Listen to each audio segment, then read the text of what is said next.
Olá! Essa é a aula bônus sobre os cuidados gerais das plantas em vasos. Essa aula vai ajudar tanto você que já cultiva plantas em vasos a deixar suas plantas sempre bonitas e saudáveis, como também você que está iniciando nessa linda jornada de ter plantas em casa, ter plantas nos ambientes em vasos. Bom, além de criar as plantas, montar os vasos bonitos, é importante ter alguns conhecimentos, até mesmo na hora de comprar a planta, escolher o vaso e os cuidados gerais no preparo de plantio, aonde colocar a planta e o melhor local para colocar essa planta, o que eu devo levar em consideração para escolher o melhor posicionamento, para saber o melhor local. Pois o cuidado com as plantas começa nessa idealização, nesse projeto, aonde eu quero colocar. É numa sala, é num ambiente comercial, é num local, num quarto, por exemplo, sabia que a gente pode ter planta num quarto? É às vezes no banheiro, na cozinha e tantos outros espaços que a gente tem dentro de casa e em outros locais que a gente não tem terra direto no jardim. Ter plantas em vasos é muito interessante, pois você consegue controlar não só o posicionamento, a melhor vista da planta, mas também você consegue controlar totalmente o substrato, a terra, a mistura de plantio e às vezes conseguir colocar plantas que têm necessidades de substratos diferentes numa mesma composição. Então é muito gratificante, é muito interessante o cultivo de plantas em vasos, porém nós temos que ter alguns cuidados. Temos que saber como cuidar, aonde colocar, como projetar, como escolher a planta e escolher o vaso. Bom, a primeira dica é você saber o clima da sua região e o ambiente que você vai cultivar. Que ambiente é esse? Qual é esse espaço que você tem nesse ambiente? Você tem um pé direito alto, está perto de uma janela, é um ambiente interno, é um ambiente externo, é uma varanda muito ensolarada ou ventilada. Eu preciso de saber essas condições, essas características desses ambientes para escolher a planta. Então, as características do local de cultivo me ajudam a escolher as espécies que melhor vão se adaptar. E aí sim eu vou começar a pensar no tamanho do vaso, na forma desse vaso. Aí eu vou levar em consideração também as características deste ambiente, ambiente externo, ambiente interno. Eu vou colocar em vaso, vou colocar em cachepô. Então são várias questões que vão sendo respondidas de acordo com o ambiente de cultivo, de acordo do local aonde você quer cultivar. Então escolha o local primeiro. E aí sim, vá para uma floricultura e compre a sua planta, o vaso e faça essa mistura de terra. Bom, sabendo as condições desse local, você vai escolher a espécie. E na hora de escolher, às vezes peça ajuda ao atendente. Muitas floriculturas têm excelentes funcionários e profissionais que podem te ajudar a escolher a melhor planta. Mas também vai no canal Vida no Jardim, pois tem cheios de ideias para vocês. Escolhendo a planta, leve em consideração agora o tamanho que ela vai ficar. É um arbusto? É uma arvoreta? É uma palmeira? É uma pequena planta como essa begônia? Olha como a minha está linda neste vaso. O que eu tenho que levar em consideração? O tamanho do vaso, o tipo de vaso, recipiente. Em ambientes externos, por exemplo, eu tenho que escolher recipientes que sejam resistentes ao sol, à chuva, que não vão enferrujar, por exemplo, um recipiente metálico se estiver em contato com a chuva, ou que tratamento eu tenho que dar se eu estiver numa condição que não é tão ideal para aquele material. Às vezes os materiais de polietileno, que é um plástico melhorado, os materiais de cimento ou cerâmico são os mais indicados para ambientes externos. Observe também o tamanho e formato deste vaso. Esse vaso que você vai colocar, ele precisa de ser proporcional à planta. Então, a gente tem uma certa proporção que a gente sempre indica, ideal que tenha pelo menos metade do tamanho da planta na fase que ela vai ficar, né? Na fase que ela vai se crescer e se desenvolver. Observe então se é uma palmeira, se é um arbusto, o tamanho vai ser proporcional à palmeira e ao arbusto. E uma observação super interessante, as palmeiras tem raízes que se espalham no vaso e por isso a gente pode optar inclusive por vasos que são largos.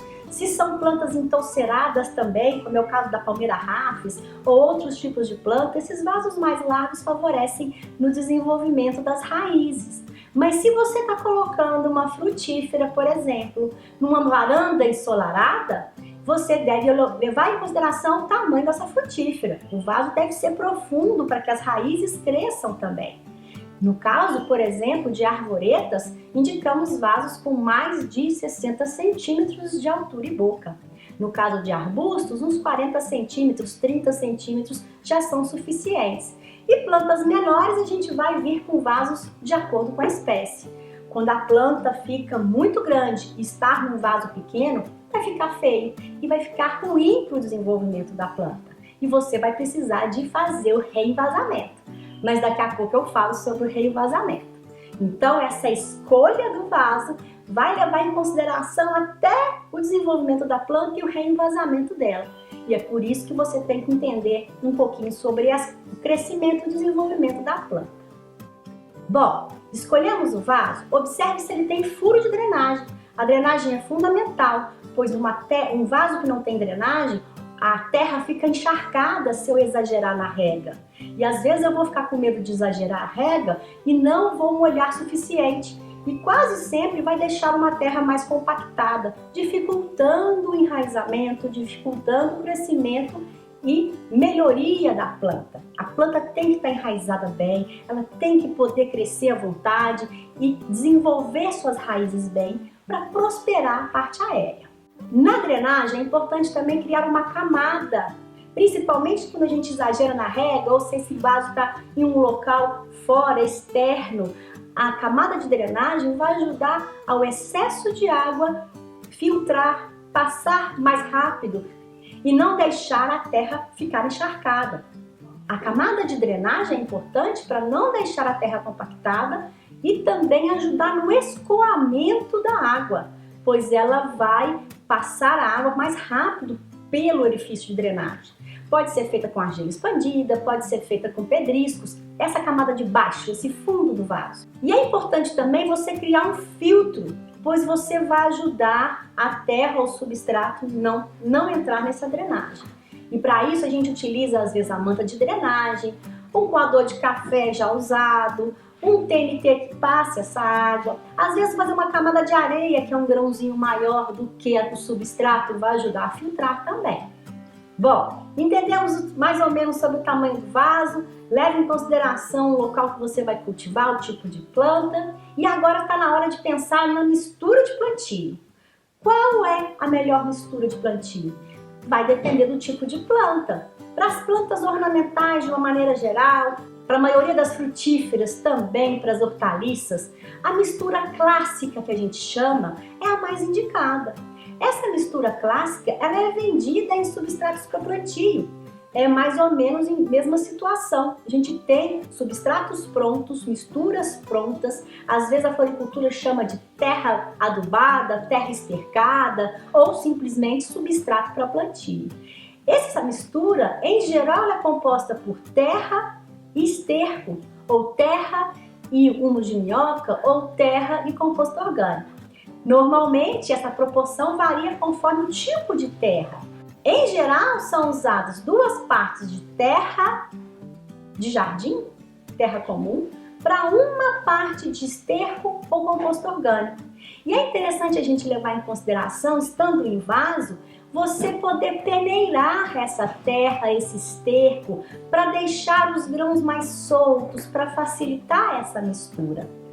E uma dica que eu faço sobre essa peneira, eu uso aquela peneira de construção, que a gente peneira a areia. E se você estiver peneirando a areia, que é uma mistura que a gente vai falar sobre a mistura arenosa, que é o caso da mistura para suculentas e cactos, você pode usar inclusive aqueles grãozinhos que soltam da areia para criar uma camada de acabamento. Olha que dica legal!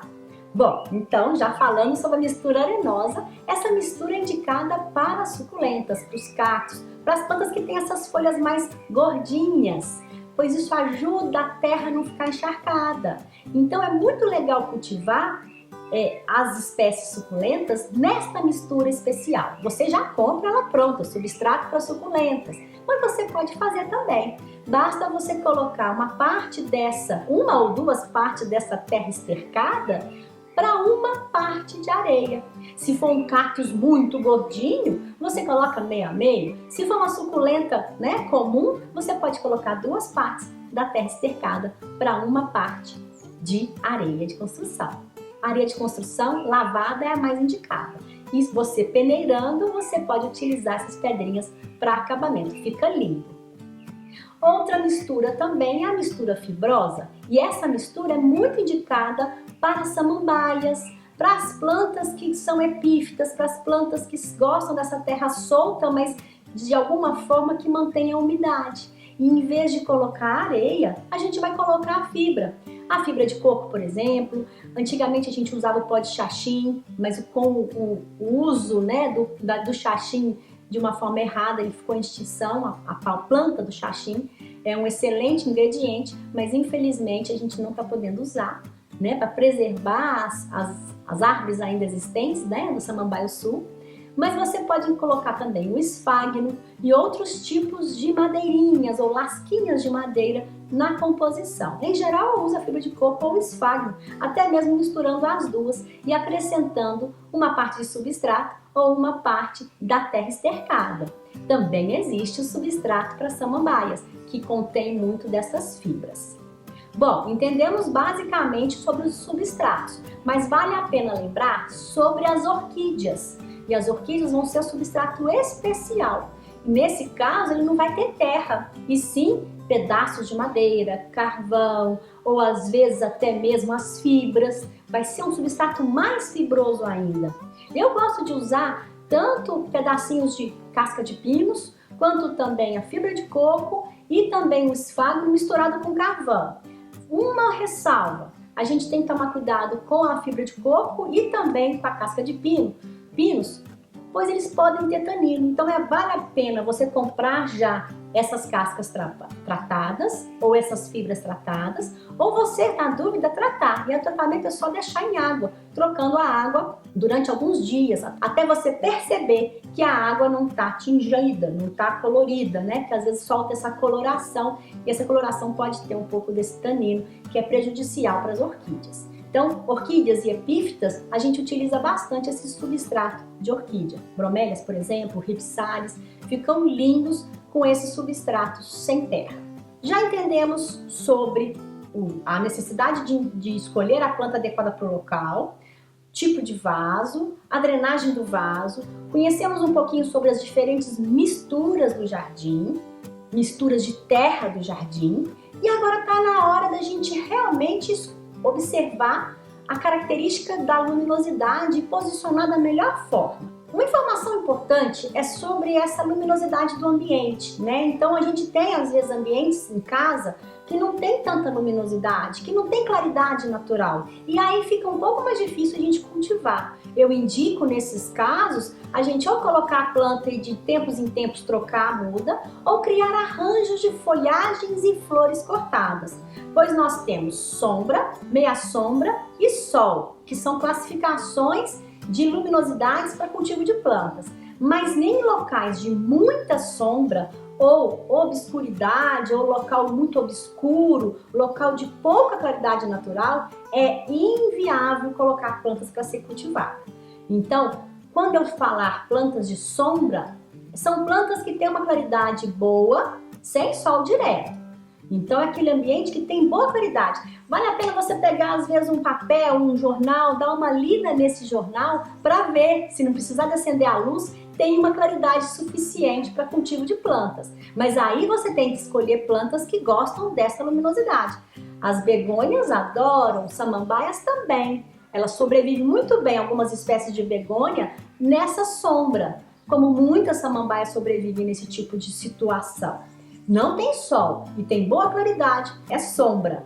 Se você tem um local que tem uma intensa claridade e às vezes no início da manhã ou no final da tarde bate raios de sol, isso é meia sombra. De 1 a 2 horas de sol por dia, que não seja o sol forte, é considerado a meia sombra no cultivo de plantas. E já locais onde você tem 3, 4 ou até o dia todo de sol, nós vamos ter o sol pleno, sol direto, que a gente chama também quando se fala da luminosidade para a planta. Plantas de meia sombra, por exemplo, a gente tem vários tipos de palmeira, outros tipos de begônia, plantas às vezes que têm uma necessidade interessante de luz. Eu tenho uma dracena aqui comigo que gosta dessa meia sombra, a própria jiboia que se adapta tanto à sombra quanto à meia sombra. O antúrio, por exemplo, que gosta desse tipo de luminosidade. Não tendo muito sol direto nas folhas, ele fica lindo, né? Tanto meia sombra com a intensa claridade, ou a sombra que também tem essa claridade sem o sol. São plantas ótimas para a gente ter nesses espaços. Muitas palmeirinhas também de ambiente interno, né? São típicas para isso. Os pleomeres, as dracenas, plantas como o pacová, que está atrás de mim aqui, é planta já que tolera sombras, a miocuca, né? Outras espécies aí que não vão precisar dessa claridade mais intensa. E o sol pleno a gente vai poder abusar e usar das frutíferas, das floríferas e outras espécies aí das ervas e temperos, hortaliças que a gente quer ter na nossa casa. Então observe essa luminosidade e escolha de acordo com essa luminosidade também. Bom, já comprei a planta, já escolhi o vaso, já sei sobre as misturas, até já fiz a mistura de plantio, já plantei a espécie, planta direitinho, posiciona, às vezes dá um acabamento legal, coloca uma madeirinha, coloca outra forração. E agora está na hora de saber dos cuidados gerais dela. Quais são esses cuidados? Os cuidados gerais são você regar essa planta sempre que perceber que a terra está seca. E isso é muito legal porque se eu preparei a mistura adequada para a espécie, a terra vai secar mais rápido para a suculenta e menos rápido para uma planta mais que precisa dessa umidade maior, porque eu preparei essa terra especial. E aí eu vou observar a terra e molhar. Não tem como eu precisar para você quantos litros e quantos dias e qual intervalo. Vai depender da sua região, da sua casa, vai depender também desse cuidado aí, dessa ventilação desse ambiente. Então, do tipo de vaso cerâmico resseca mais rápido, vaso de plástico resseca menos. Então, a gente vai levar em consideração tudo isso. E a dica fundamental para a rega é verificar o substrato. Enfie o dedo dentro e veja se ele está mais úmido ou não, né? É importante manter a umidade. Plantas tropicais, eu inclusive indico você borrifar a água na folhagem, pois isso ajuda naqueles dias mais secos, sabe? Que a toalha do banheiro secou rápido, que você pôs roupa no varal e secou muito, que você está sentindo mais sede. Nesse dia você borrifa água nelas, elas vão adorar, porque o ar está mais seco, né? Nos dias mais quentes e mais secos do ano, vale a pena dar uma lavada nas plantas, e nas plantas tropicais elas vão se sentir em casa, né? Com essa umidade a mais, não só na terra, na folhagem também. E essa dica eu dou muito para rafes, que fica com as pontinhas secas. Algumas plantas ficam com muita facilidade essas pontas secas, e isso tem referência ao substrato seco também. Então a rega, observe o substrato e regue sempre que você perceber que está secando a terra, tá? Plantas que gostam mais de umidade, são as plantas tropicais, não deixa secar muito não. Já as suculentas você deixa secar e rega sempre que você perceber que está secando. Já vi alguns casos das pessoas esquecerem de regar e às vezes a planta fica murcha. E nesses casos eu indico não só ficar regando com frequência não, mas você às vezes mergulhar o vaso num balde, deixar por alguns minutos para aquela terra realmente encharcar e você conseguir recuperar a sua planta. Você sentir que o vaso está ficando muito leve, às vezes o substrato está drenando muito rápido a água, então vale a pena fazer essa imersão em água também. Uma observação super legal sobre a rega é que de preferência você deve fazer na parte da manhã, né? Até umas 9 horas da manhã é o mais indicado, pois é a hora que a planta vai fazer a fotossíntese, que ela vai precisar de se hidratar, que ela está recebendo o hidrogênio da água aí para criar a molécula de glicose que ela vai produzir no processo da fotossíntese. No início da manhã ou no final do dia, caso você não consiga fazer a rega pela manhã, são os horários mais indicados, tá? Pela manhã favorece no caso da fotossíntese e favorece também se você morar ou estiver numa época fria. Você morar num local que tem muito frio, que seja mais frio, essa rega da manhã favorece a não desenvolver doença. E se você estiver numa estação fria, isso também é muito recomendável. No inverno ou regiões muito frias, você fazer essa rega pela manhã. Fazer a rega no meio do dia, numa hora quente do dia, a água evapora mais do que a planta absorve. E isso é prejudicial para a planta. Outro cuidado muito importante com esses cuidados gerais é você observar se não tem alguma praga, algum mau desenvolvimento da planta. Às vezes acontece de uma folha rasgar, quebrar, deixa eu ver se eu tenho uma aqui, não tô tendo, não, tem uma amarelada aqui, ó. Às vezes a gente tem uma folhinha mais amarelada, uma folhinha mais velha, uma folhinha, às vezes a gente vai observar até se tem pragas e doenças. Mas é sempre bom fazer uma poda nessas partes mais velhas, na inflorescência que está secando, na folha que está ficando velha, naquela folha que rasgou, pois essa folha, se eu manter, além de ficar feio o meu vaso, vai também atrair, às vezes, um fungo, alguma doença. Então é importante fazer essa poda, né, de limpeza, que a gente chama, que é essa poda que acontece sempre que necessário. E nessa hora a gente verifica se está desenvolvendo bem a planta também. Então esses são os cuidados básicos, diários, que a gente vai ter.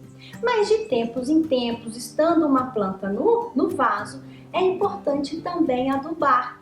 E essa adubação é conforme a espécie. Você deve adubar sempre as plantas em vaso com uma frequência maior, né, do que as plantas nos canteiros, pois as raízes não têm para onde ir. Elas não recebem outro alimento, às vezes, como se estivessem no jardim. E essa adubação acontece a cada 2 ou 3 meses.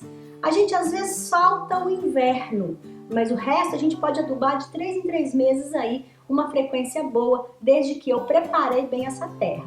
A adubação é conforme a espécie. Por exemplo, plantas que têm a folhagem exuberante, que eu quero manter a folhagem exuberante, a gente deve adubar com adubos ricos em nitrogênio. Você sabe o que é o nitrogênio? É aquele N da fórmula NPK.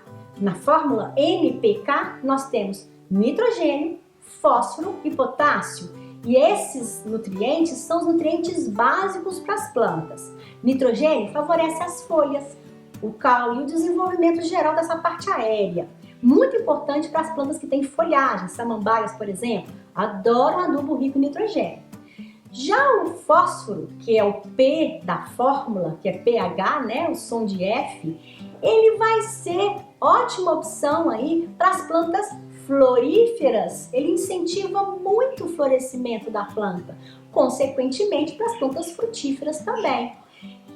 E o potássio, além das flores, ajuda nas flores e nos frutos, na formação das flores e dos frutos, o potássio é o K da fórmula, ele também favorece a planta a ficar resistente a pragas e doenças e também resistente ao tempo seco e frio. Ele é ótima opção, um adubo rico em potássio, para ser colocado lá no outono, antes do inverno chegar, né? Principalmente se você morar numa região que tenha o inverno mais significativo. Eu sugiro, às vezes, você colocar uma adubação equilibrada para as plantas de uma folhagem geral ao longo do ano, né? Praticamente todo. Mas se for plantas floríferas, no finalzinho do inverno, início da primavera, que é a estação das flores, você vem com esse adubo rico em fósforo. Por exemplo, farinha de osso, por exemplo, o NPK 414-8. Siga as instruções do rótulo para não exagerar na adubação. Mas você deve adubar na quantidade indicada. Se tiver acabamento, retira esse acabamento, espalhe o adubo, revolva nessa terra e regue com generosidade. O adubo, na hora da adubação, é importante fazer uma rega bem caprichada. Imagina que é um anturo. Lá no final da primavera, início do verão, você deve vir com a adubação equilibrada. Aí vem com humus de minhoca, vem com bocache, vem também com o NPK 10-10-10, por exemplo, e faça o mesmo procedimento. E lá no outono, início do outono ou meados de outono, você deve vir com uma adubação que seja rica em potássio, como é o caso das cinzas de madeira. Olha que legal, aquelas cinzas que a gente tem da lareira, do fogão a lenha, ela pode ser usada também em pequenas quantidades para ajudar a planta a se manter aí nesse inverno. Se sua região não tiver um inverno muito rigoroso, você vem com uma adubação equilibrada também, ou repita a adubação de humus de minhoca, que vai favorecer o desenvolvimento da planta nessa época mais fria. Já falamos de adubação, já falamos de rega, preparo de terra, tipo de vaso, drenagem. Agora está na hora de falar sobre pragas e doenças, pois elas acontecem também e às vezes até com mais frequência em vasos, se você não posicionou esse vaso no local adequado, se você não está dando o devido trato a ela, não preparou bem a terra, se você não está adubando com uma certa frequência, não está regando com uma certa regularidade, acontece com mais frequência o aparecimento de pragas e doenças nas suas plantas. As pragas e doenças vão vir nas plantas que estão mais suscetíveis, aquelas que estão passando por algum problema, algum estresse aí. Então, se a planta não é de um local de cultivo, se a terra não foi bem preparada, isso é uma forma da praga e a doença vir e se instalar sobre a planta. Então, se você está tentando fazer um cultivo de alguma espécie e está vendo que está tendo com frequência o aparecimento de pragas, você deve verificar a causa disso, tá? Às vezes tem que mudar de lugar, às vezes até mudar de planta, para você ter sucesso no cultivo de plantas em vasos. Dentre as pragas mais comuns que acontecem nos vasos, nós temos os pulgões, cochonilhas, lagartas, formigas, lesmas e caracóis, como pode vir também às vezes algum percevejo. Essas pragas a gente divide em dois tipos, tá? As pragas sugadoras, que são os pulgões e cochonilhas, às vezes os percevejos, como pode vir a mosca branca, a trips, que são menos comuns, como também as pragas mastigadoras. As pragas sugadoras, em geral, vivem na planta que está sendo atacada. Então eu vou observar no verso da folha, eu vou observar nos brotinhos, se não tem uns bichinhos. O pulgão é muito fácil de identificar, pois ele parece um piolinho. Já a cochonilha, a gente tem vários tipos de cochonilha. Algumas parecem um algodãozinho, outras parecem uma carapaça, que são as mais comuns que a gente encontra nos vasos, nas plantas dos vasos. E aí a gente vai tentar tratar. O óleo de nim é um óleo muito interessante, pois ele é extraído de uma árvore e ele é um óleo repelente e defensivo de uma maneira geral aí. Ele pode ser usado tanto para combate quanto para prevenção. Ele é comprado em lojas de produtos agrícolas como floriculturas e gardens. Uma observação é usar na dosagem recomendada, alguns já vêm diluído e pronto para o uso, e outros você tem que dosar de acordo com a fórmula que ele veio. Você não deve aplicar esse óleo de nim nas horas quentes do dia ou sobre o sol. Você deve fazer isso na hora sem sol, se possível no final da tarde. E essa observação é muito importante, pois se você aplicar sob o sol, vai manchar sua folha. Além de doente, ela vai ficar manchada, aquela folha, a parte que você aplicou vai ficar feia, tá? E não vai ficar legal. Além do óleo de nim, você tem calda de sabão, você tem calda de fumo, que são excelentes soluções que a gente faz em casa e que você pode também controlar. Uma dica, se possível, você podar as partes que tiverem com mais pragas, tá?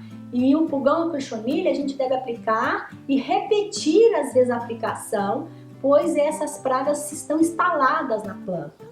E essa repetição da aplicação, conforme o produto que você está usando, em geral é uma vez por semana, ou a cada 4 ou 5 dias, de acordo com a infestação.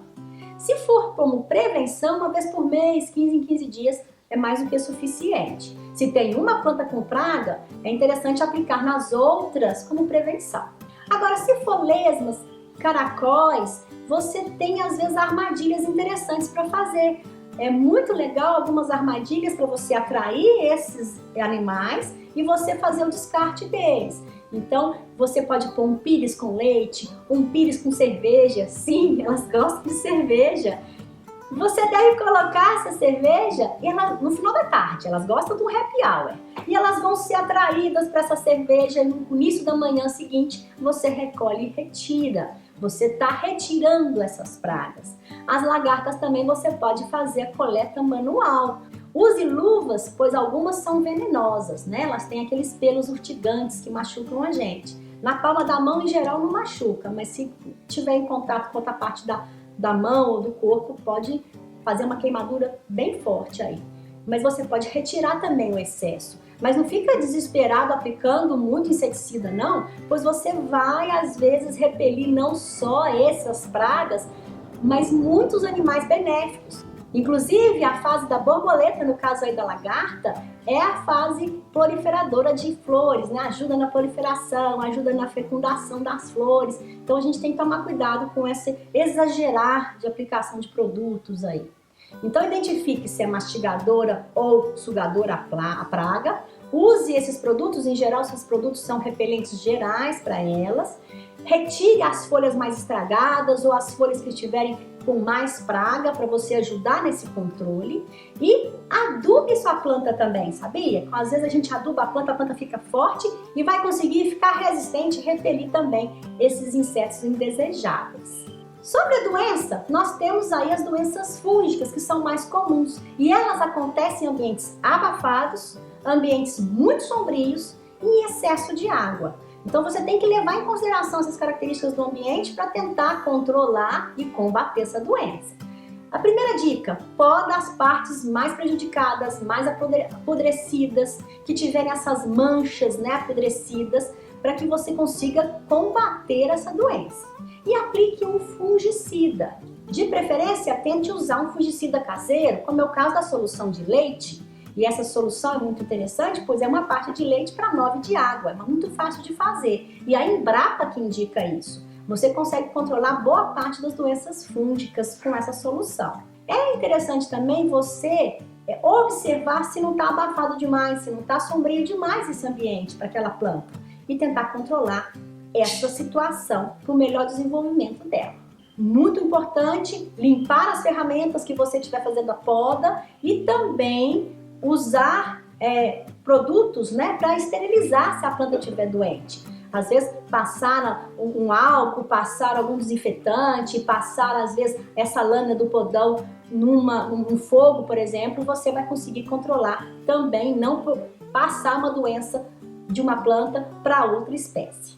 Já plantei, já me preparei a terra, estou regando normalmente, estou adubando com frequência e está chegando a hora de eu reinvasar. Sim, a cada 2 ou 3 anos é importante você fazer o reinvasamento das plantas, pois em geral as raízes já estão enoveladas neste vaso e já não tem muita terra e mistura de plantio neste vaso para essa planta. Então é muito indicado você fazer o reinvasamento. Mas aí você vai me falar, Lúcia, mas eu não quero mudar de vaso. O ideal no reinvasamento é você passar a planta para um vaso maior e aí ela vai crescer e desenvolver mais. Mas se você não quer mudar o tamanho do vaso para proporcional à espécie, é interessante às vezes fazer uma poda no excesso de raízes dessa planta. Então você deve retirar a planta da terra, fazer uma poda, rever a drenagem se está tudo certo nesse recipiente, colocar novo substrato. Isso favorece muito no desenvolvimento, é como se fosse uma renovação para essa planta. E se você puder passar para um vaso maior, ainda melhor ainda para essa espécie. Você não vai precisar de podar, e sim escarificar as raízes dessa planta neste vaso. O reenvasamento, a gente percebe que, Lúcia, eu não sei quanto tempo que eu não faço reenvasamento. Então você tem que observar se não tem raízes saindo por baixo, raízes saindo por cima, se a planta não está com a terra muito compactada, se a planta parou de crescer. Também são sinais que a planta está precisando de ser feito um reenvasamento. Bom, esse reenvasamento é importante para todas as espécies, mesmo aquelas grandes, de vasos grandes. Já teve situação que eu tive que quebrar o vaso para tirar a planta, infelizmente, no caso de árvores muito grandes, porque não conseguia deslocar. Mas se for vaso de plástico, a gente às vezes pressiona o vaso para tirar a muda que você reutiliza esse vaso, tá? Se for vaso de cimento, a gente passa uma lâmina, uma pazinha, às vezes até um facão em volta da terra, como se eu estivesse desenformando um bolo para tentar soltar essa planta com o maior número de raízes possível, sem machucar essas raízes. A poda das raízes deve ser feita só nesses excessos aí para você voltar para o mesmo vaso. E aí, gostou dessa aula? Tá mais seguro aí com esse cuidado, com esse cultivo de planta? É muito importante escolher o local ideal, escolher a planta indicada para o espaço, dar as devidas manutenções diárias, preparar bem a terra, fazer a drenagem do vaso, observar sobre a adubação, dar as épocas de adubação, colocar uma agenda aí para que você não se perca e dar melhor qualidade para a planta. Você ter uma planta que cada vez cresce mais e fica mais bonita na sua casa É uma sensação prazerosa e indescritível. Quem sabe você não vai ter plantas tão mais bonitas do que as das floriculturas, do que dos viveiros. Nos viveiros, quando a gente compra uma muda de viveiro, às vezes ela está recebendo todos os cuidados, né, direitinho. É só você seguir esses cuidados que também você vai ter lindas plantas na sua casa. Espero que tenha gostado dessa aula extra, esse bônus, e que tenha se sentido mais seguro para cuidar de plantas. Muito obrigada e até a próxima!